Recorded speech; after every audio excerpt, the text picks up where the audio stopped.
don't think it is the worst road we've ever driven on. It is the most amount of damage that we've ever gotten. Can you see if you fit in there? Yeah, this might be happening.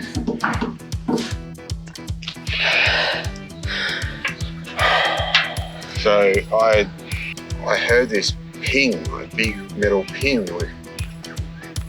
Whatever that wasn't good.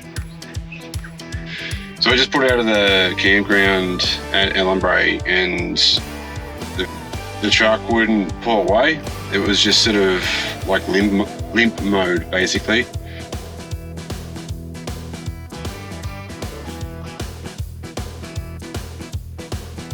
We're just waiting for the water to fill up. Once that's filled up, we'll hit the road and hopefully make our way down to the Gibb River, like roadside free camp.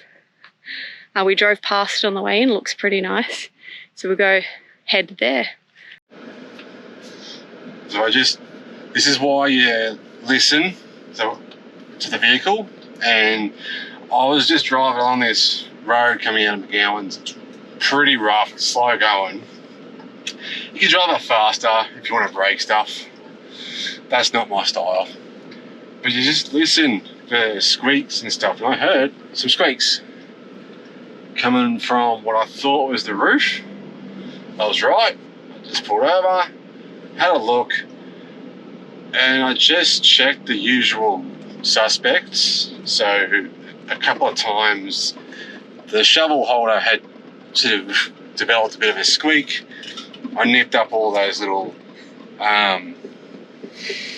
You're making everybody seasick. I nipped up all those little bolts and they weren't the problem. I thought, oh, maybe it's the boat. Sure enough, the two front ratchet straps were not as tight as they could have been, and the bow was just sort of squeaking and just moving from one side of the front of the rack to the other. I've just nipped them up and there's no movement, and now that we're sort of, I can't hear anything, so it's what you do. So the road has a couple of little craters and washaways on the side that I'll just get out and film. There's a big dip here I'm just about to walk through that the caravan's going to come up through, so you get a bit of an idea of the road.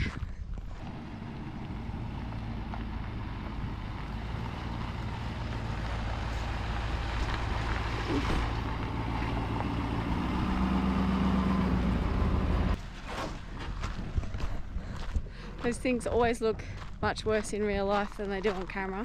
They just don't show up properly on camera, but yeah, there was a big divot there.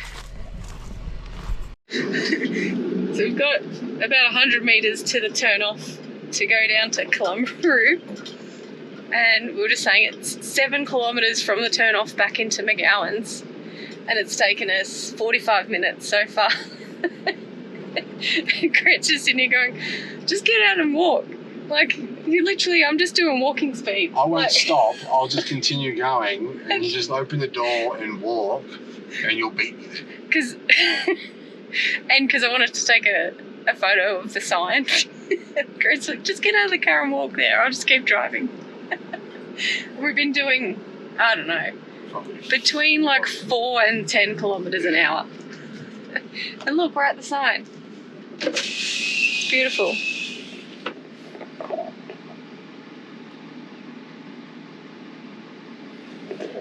Okay, so with the sign, the GPS told us that we needed to go up here to the left. Don't go that... To the right. That's the right. Not... From the sign? Okay. GPS told us to go up here to the right, up towards Pago Ruins. Don't follow that way. Follow the actual sign which tells you to come here, down here to the left, towards McGowans. Go this way. Do not follow the GPS. We're now heading towards Ellenbrea, and we want to go probably stop in at Drysdale Station, get some fuel, and then go to the Gibb River rest stop, roadside camp. It's a free camp, It is now 9:15. Like the GPS says we're going to get there at about 2. I think we're probably going to get there about 4. So, If we're lucky. yeah, I'll keep you updated as to what happens and where we go. Because the GPS told me I was going to get to Honeymoon at 4. yeah, and we got there at like 6:15. So, but I don't know. We'll see. We'll see how we go.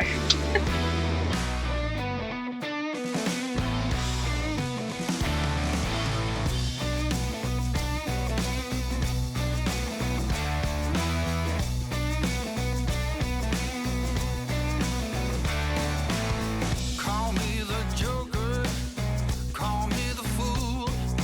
When she calls, I always seem to lose my cool.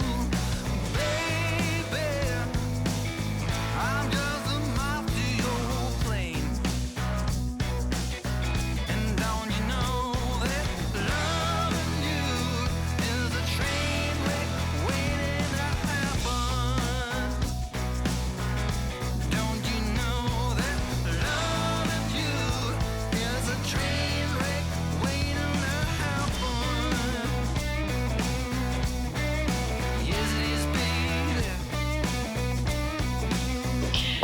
So last night we pulled into Drysdale Station to get fuel. It was about 2 o'clock, and to be honest, we really couldn't be bothered driving any further, so we've just pulled up camp. When we got here last night, I didn't film it. I don't know, I just kind of got to work. Opened the caravan, it was fine, but there was like this black dust on the kitchen bench, and I thought, what?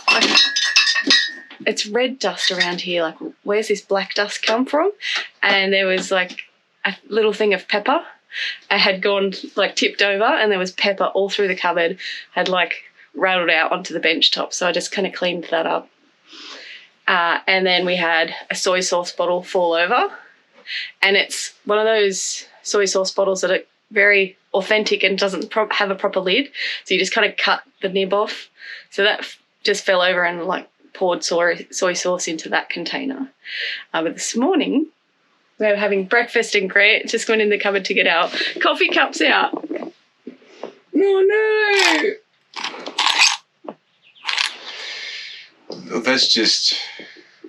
That just won't do. What? I don't know if I could drink out of that one. But what won't do is that the fact that you don't have an alternative. Oh, I just have to use it. Unless is there something cup. in the truck? Maybe. Yeah, maybe. Oh. Oh. Okay. I'm just gonna look in the drawer. Where are the keys? In the drawer in the car that when we went to Gurry and camped out of. I might have a coffee cup in there. Otherwise, I'm just gonna have a coffee in a drinking cup. There's like it's not a glass, a plastic cup. Anything in here? Not that drawer.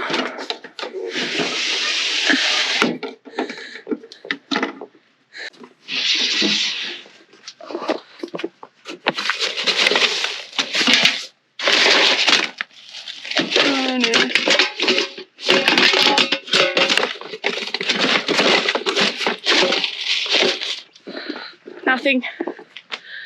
Nothing, just a whole load of gluten-free 2-minute noodles.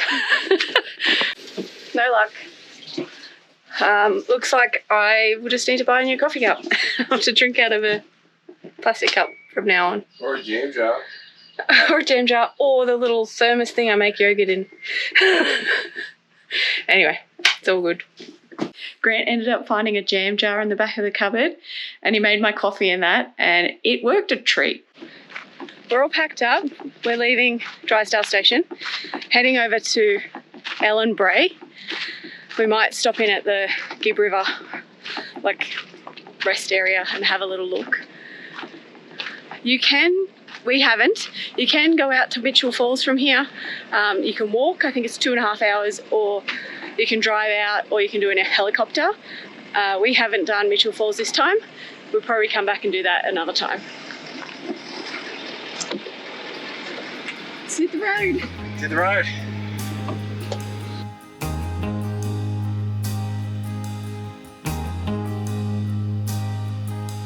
We've just pulled over. We're at like the Gibb River kind of camping area. It's a free spot to camp.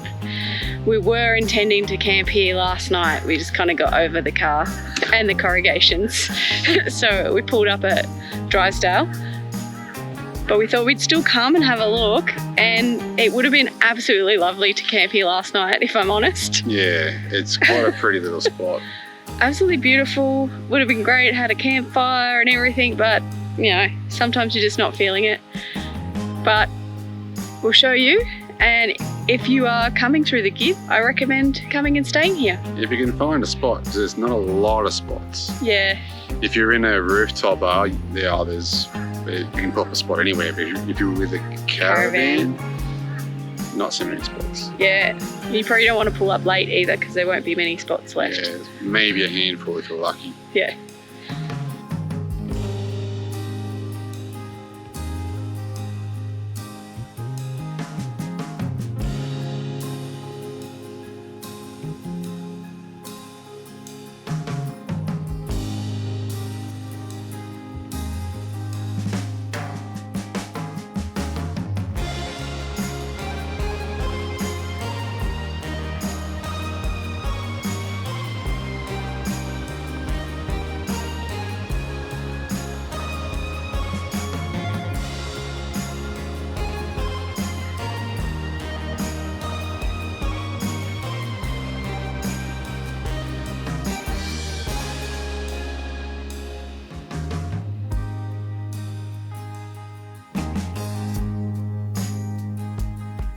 We're driving on.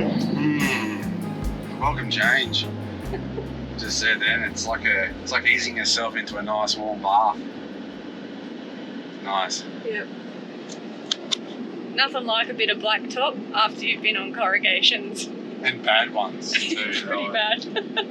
That was quite the rough road.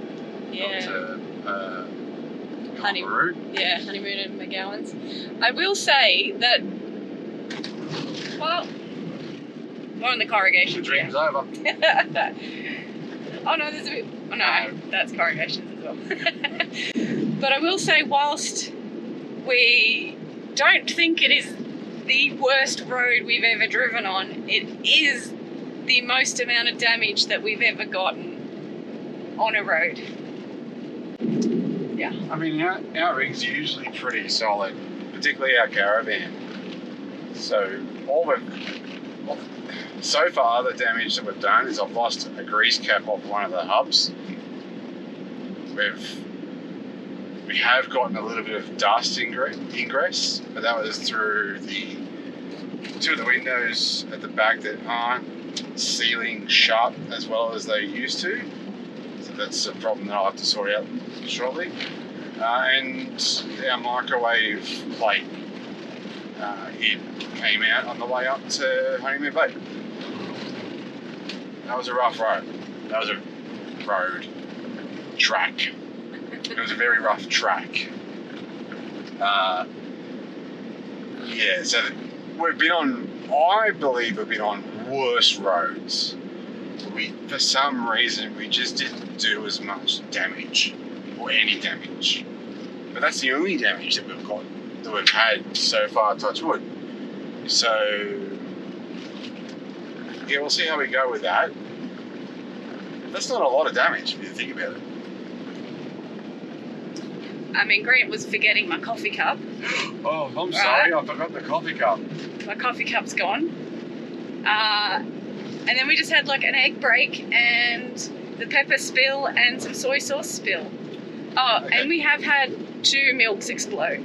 That's about it. Like nothing serious. So it's been less damage and more carnage. Exactly. Yeah. Yeah. Gibb River carnage. Oh yeah. Tune in next week. Exactly. Ellenbrea Station. We just checked in and they have gluten-free scones here. So we've just ordered scones. I just walked back to the car to grab the camera. But we just ordered some scones, waiting for them to arrive. And I just thought I'd show you around. It's really pretty here. It's like a little oasis.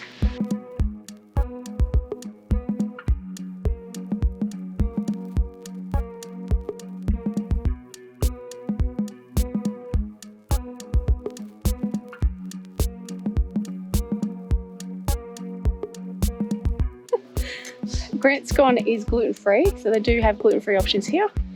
I've got the regular standard one. You can tell the difference between the two when you look at them, but that looks like a pretty good gluten-free scone. Yeah, yours looks better, but as far as gluten-free scones are concerned, it doesn't look too bad. Yeah, it looks pretty good. You have to compare it to like the Lara.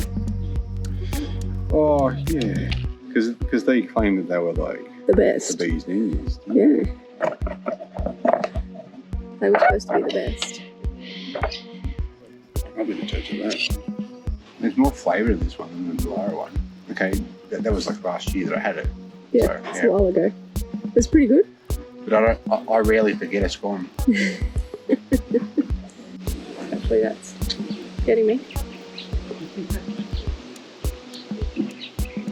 It's pretty good. A sticker.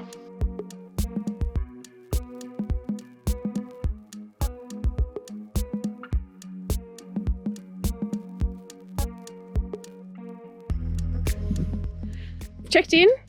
We've dropped the caravan off at the little campground, and now we've gone for a little short drive, probably about 2 k's, to the start of the walking track for Sandy Gorge. I think it's only about 500 meters to the gorge. So I'm gonna go do that and swim.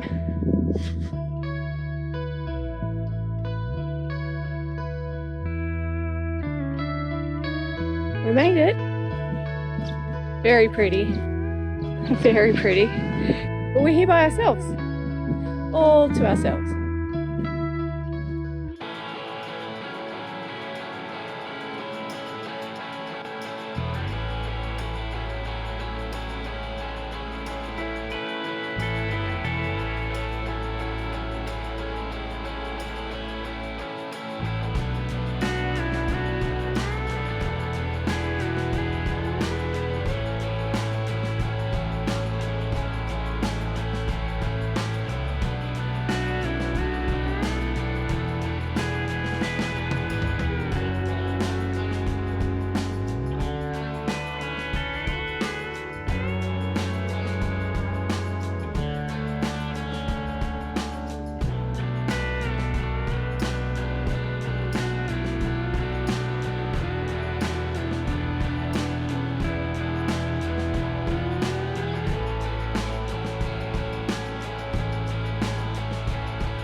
We just left the Sandy Gorge. I could hear a funny, strange noise coming from underneath the car. So Grant's having a look, and I'm just driving to see if we can replicate and find out what the noise is. Just pushing the car.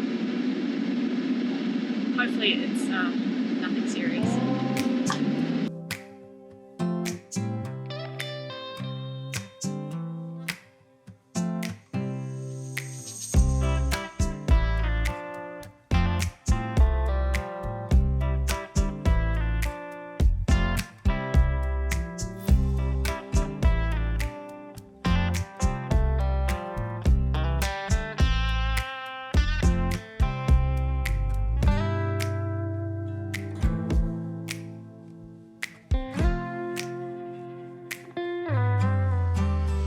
Showers are very cool, but there's something else that's here as well. I mean, there's toilets, but there's something additional.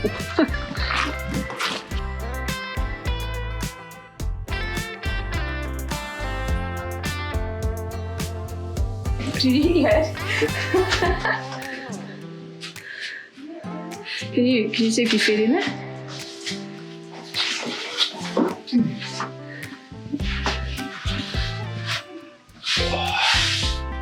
Oh yeah, nice and relaxing. Yeah, this might be happening. I think it might be happening. So there's no tap for the bathtub. There's a bucket in the corner, so I guess you can fill the bucket up and then fill the bathtub up. But there's this tap maybe we can just attach the hose and fill the bathtub up. Yeah, I think I might. I reckon. That'd be nice. Oh, you might be having a bath.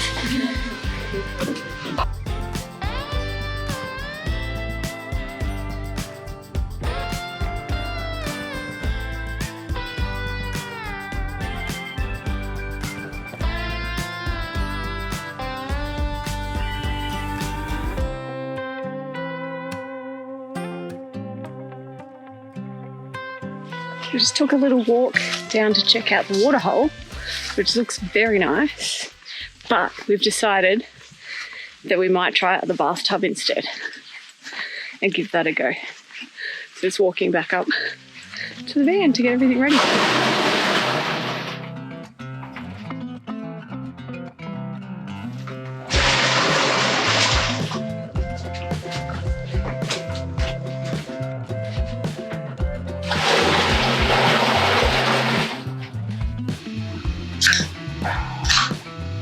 Back.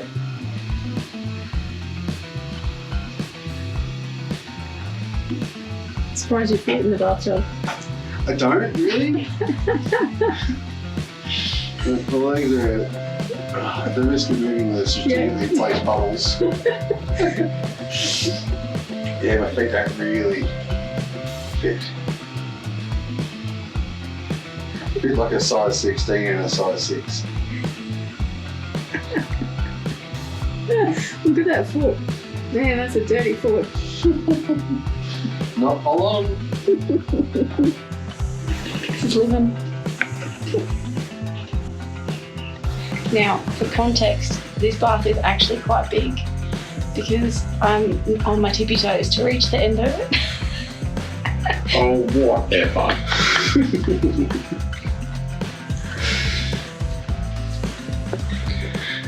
It's nice for some.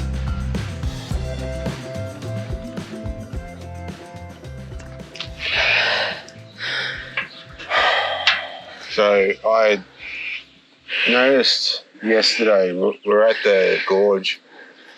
Well, even before that, I noticed a bit of a clanking every now and again. We went through a big bump or a hole or whatever, and or a patch of really bad corrugations, and there was a lot. It would happen, and I wouldn't hear it again. I just couldn't figure out what that was, but everything seemed normal. So yesterday we went to the Sandy Gorge. It was a sandy track in. On the way out, I thought I'd put it in four-wheel drive. I turned left to exit the little car park thing, and I heard this ping, like big metal ping. Like, whatever that was, that wasn't good. So anyway, it turns out, I don't know exactly what the problem is. It might be the hub assembly,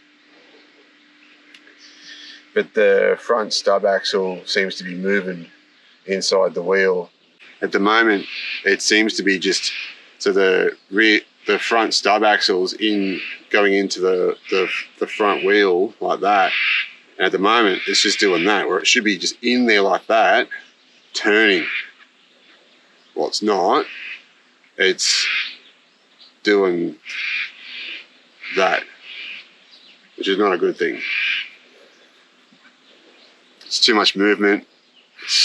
I don't know what it's doing to the front diff. I just don't know. So anyway, could be worse. I should be able to get home, providing I don't need four-wheel drive. Yeah. But home's 5,000 k's away. Yeah, I don't think we have any other four-wheel driving planned, so. Well, that's what I'm thinking. Like, it's all blacktop.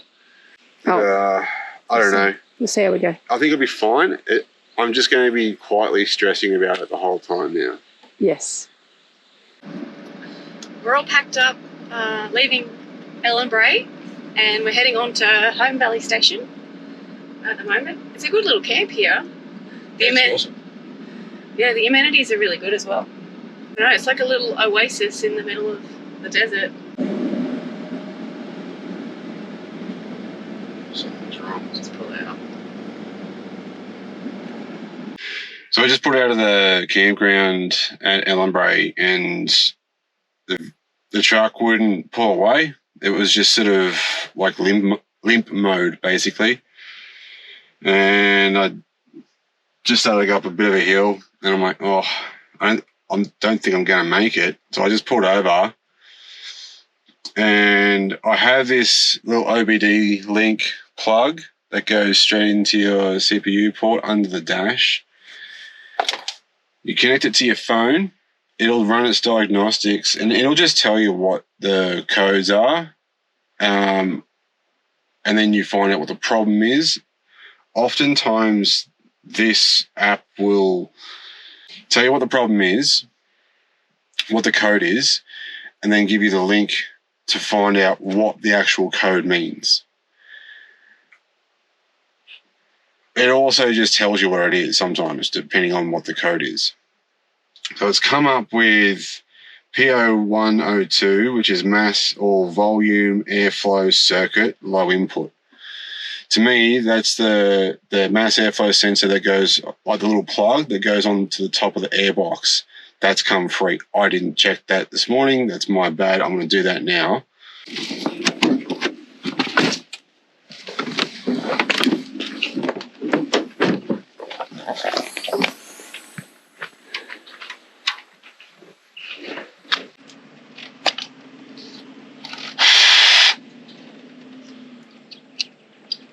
It wouldn't surprise me if that got rattled free. And that shouldn't rattle out. It might just be dirty. Yeah. So that'll be the next thing I'll check.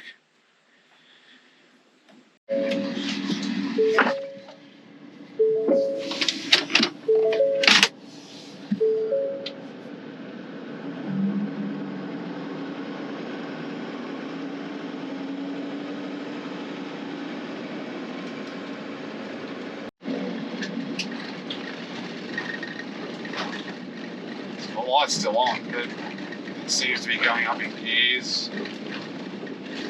The light's probably on because the code's still there. Yeah.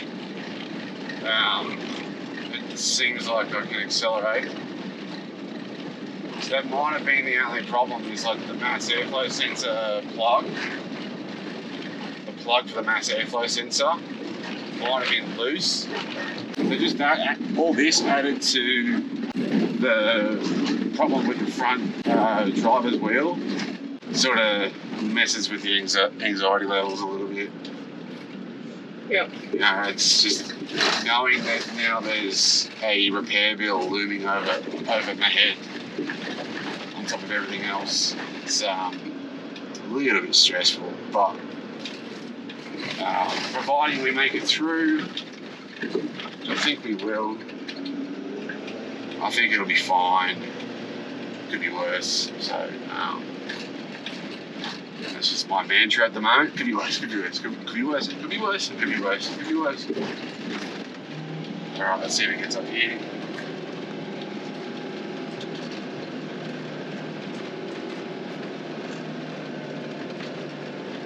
Alright, so she brought up that. Yeah, we'll just see how we go, I guess. See what the next thing is to happen.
at Home Valley Station. There's two different areas to camp, up near the station and down near the river. We're just going to go check out the river camp, see if we want to camp there.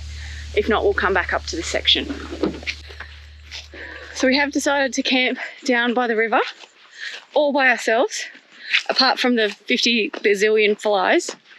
How nice is this, babe? It's not bad, is it? It's just so peaceful. Now that the wind's died down a little bit, well, a lot, and we're the only ones here, and we've got that to ourselves. Apart from the flies that are really, really friendly at the moment, I don't have anything to complain about. It's just magic. And it's magic hour too, so it's just that extra bit more special. I've said it many times, I know I would change my ways, I know for sure. When all the crows decide to meet, they settle down beneath my feet. I've got it right and I got it wrong, but I learned my lesson hanging on. Come sit here with me by the fire and let it go for a little while. So be here as the night starts falling. Let my fingers walk over your head. We got nothing to be scared of. I'd rather be with you than by myself. Now all is in your hands.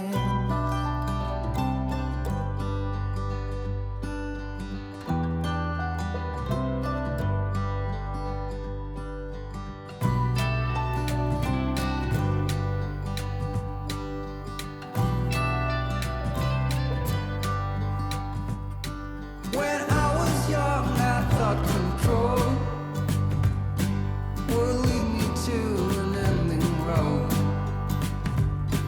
and heavy metal seemed to be. At Home Valley Station, when you drive in, you have it. They don't sort of tell you, but you do have the option of different campgrounds. So around the homestead itself, there are 3 areas that you can actually camp on, and it's really nice green grass. You can park up there and use the pool and go into the restaurant, have dinner, and they have bands and music and stuff on some nights and stuff, which is really great if you're into that. There's also another option. We found this out because I asked about fishing. And they said, oh, well, there is another campground. Oh, okay, great. Where is that? Why wouldn't you tell me that? And it's the Riverfront Campground, which is where we are at the moment. And it's not as pretty. The ground itself, it's not all green and lush and stuff. It doesn't get watered. Not that I care. We camp in dirt most of the time, and particularly on this road. But you got that vista. I mean, if there's no music playing and no reason to be at the homestead, why wouldn't you want to do that? Look at that. Particularly when we're the only ones around here. Like, we got that view to ourselves. So I guess we just got lucky, and we do things differently to other people. So yeah, we're pretty happy with it. So this obviously just happened on the way here today.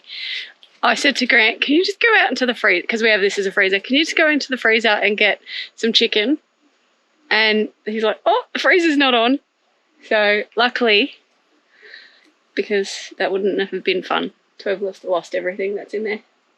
Luckily, easy fix. Easy fix. It usually is a simple fix. You just need to, I start basic. I just got the voltmeter out, check the plugs here, and there. I checked the terminals on the battery. That was okay. So I'm like, oh, okay, well, there's power in the battery. All right, I'll go back one step to the fuse box. And that's where the problem was. So now I just need to get my socket set, get in there and just tighten it up a little bit. Nip up all the other ones, make sure there's no more problems. And then she's working now, so. Good job. Yay. We did mention yesterday that we had a small mechanical problem. It's annoying and it's worrying, but there's not much I can do about it at the moment. The problem is that the front stub axle that goes from the diff to the wheel, well, it's not connected to the wheel. So something's failed in there. It doesn't seem to be a problem when I'm driving in two-wheel drive, when I have the front diff disengaged. But right now I need to get the truck on the road so it's not going to do any more damage. Yeah, I think I'm going to give a bit of bush mechanics a go. Here in the moment, it seems like a good idea. So we'll see how we go. And I just don't know any better. So let's just hope that it's going to be the fix I need to get me into town. Anyway, I'm just going to show you what I'm going to try. And it involves 2 cam buckles, zip ties. Now, I'll show you what is actually the problem so you can actually get a good idea of it. So that's behind the hub there. That seems to be sort of free turning for some reason. So something in there is broken away from this. And as you can, a fair bit of movement. And it's actually sitting on this end of the joint. And up here, there's a big gap, and there was, if you can see that just there at the end of my finger, that was a grease nipple. Well, it's not there anymore. So I'm going to attempt to try and tie this up and hold it off the bottom of that joint, just so that it's not knocking like crazy. I just need to try and make this a bit better without obstructing the turning ratios. I'll have a crack and I'll get back to you and see how we go. I've got a cam buckle strap around that joint. It has lifted the drive axle off the actual joint, which is good. It's a bit of a relief. I'll just show you this.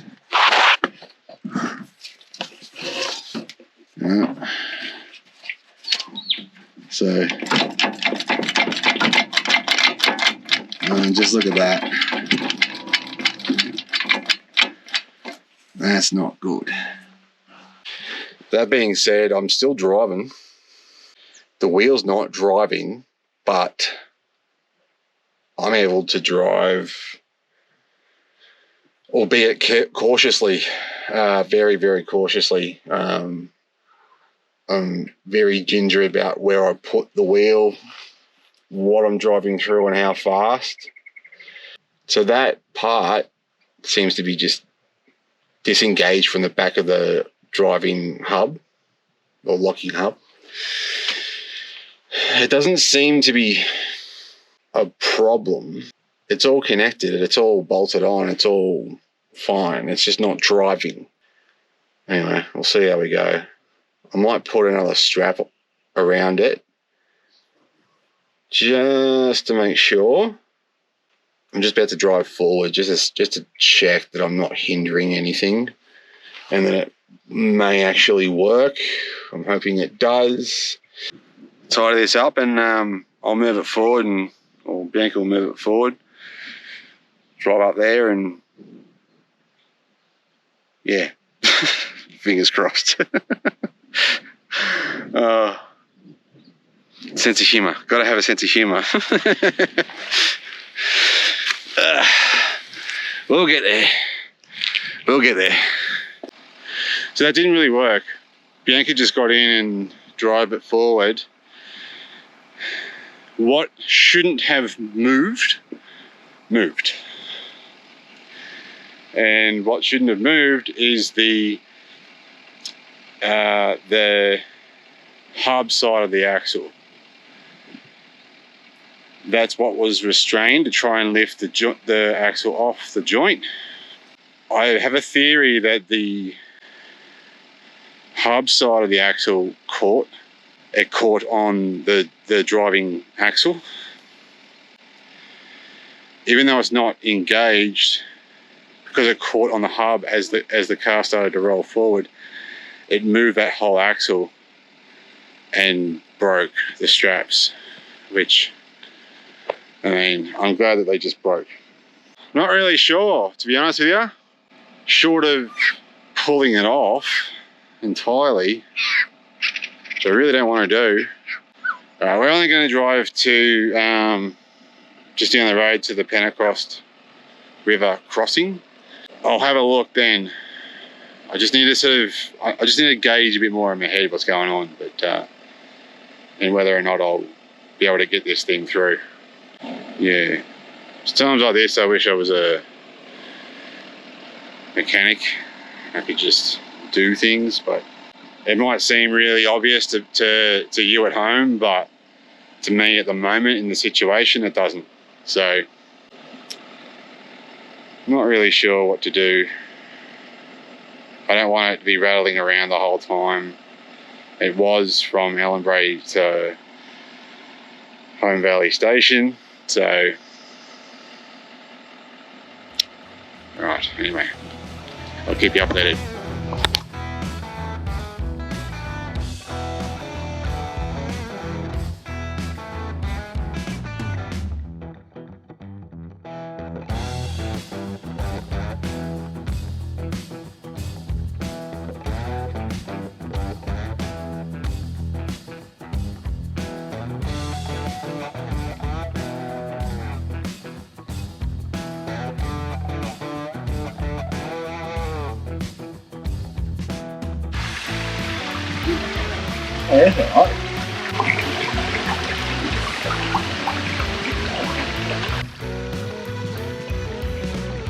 We're starting our walk to Emma Gorge.